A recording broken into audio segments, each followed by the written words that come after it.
What's been going on is that we're seeing a crumbling of autocracies and dictatorships that have been there for about 30, 40 years, and they've been able to continue their hold on their population through a combination of repression, patronage, other things. And I think in 2011, finally, what we're seeing is they're just crumbling one after the other. And the grievances that have led to these have been festering for a very long time. These regimes have not delivered in terms of development. I mean, obviously they're not delivered in terms of freedom, autonomy, or dignity. So it's not surprising that there is this much unrest. What is surprising and interesting is why not before and why now?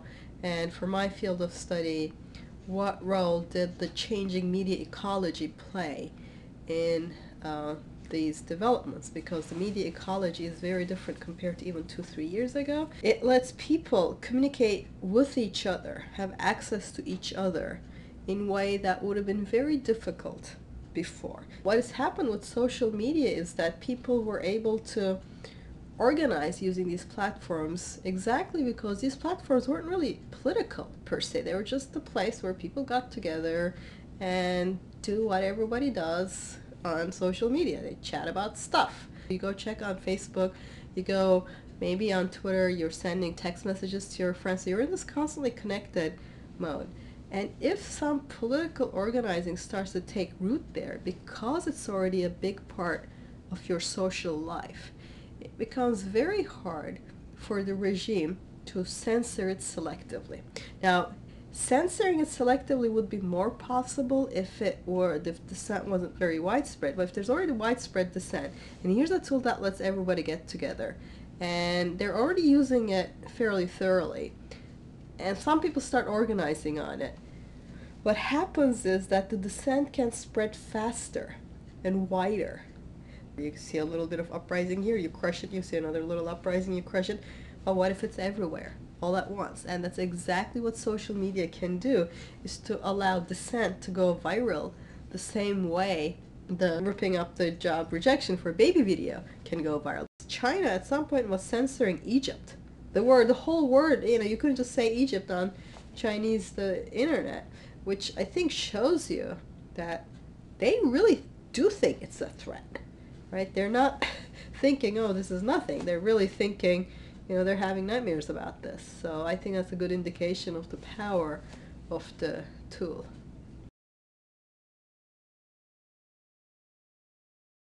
Is it people or social media? That just seems like it's not a meaningful question, Is it like, it's just not a meaningful question. Of course it's people, if you want to say that, but people work with and work through their tools, and the tools make a difference.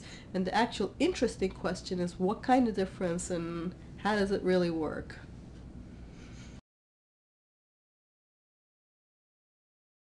So against an ideal of perfect journalism, maybe it falls short in some ways, but compared to the really low quality of especially television journalism at times, that is so slow to catch up with things at times and dives into this magazine stuff and just drowns us in it, I think it's just been positive. I wouldn't have known about all of this at this level of detail had it not been for social media.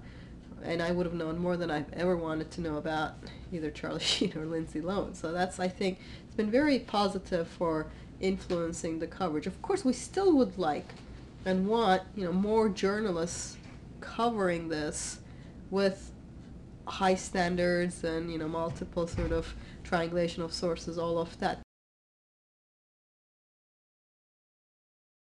So you can have like one-to-one communication with people and just open up to a whole new world, which you cannot do if you just sit in front of a medium, the television, which just feeds you most of the time fairly low quality stuff without any venue for you to participate, to be part of the conversation, to explore alternatives, to be in a discussion.